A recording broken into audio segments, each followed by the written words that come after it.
Welcome to K, Day 3. Now, usually we like to think that it's what's on the inside that matters, but for this K, it's what's on the outside that really matters.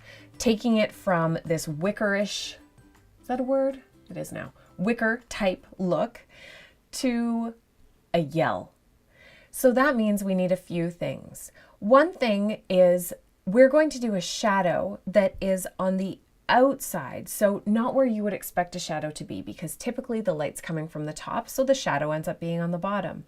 This is going to be the other way, so it's pressing out into the world. With your pencil, you're going to draw a line on the left-hand side and the top parts of your letter.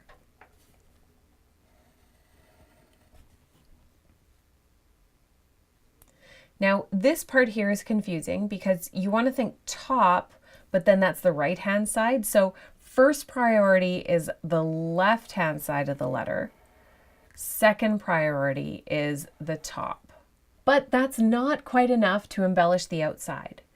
Yelling also creates this craziness around. So let's do some random crazy wiggle lines coming off of the letter, like it itself is yelling and shooting out. And we could even create a few like little explosion type marks coming off. All of these help to really tell the story of what we're trying to create inside the K, so that we can judge this letter book by its cover of craziness. A few more of those wiggly lines just to break it up a little bit, make it look more like yelling. And we have a K screaming its way off of the page. You don't want to limit yourself to always creating your letter the same way.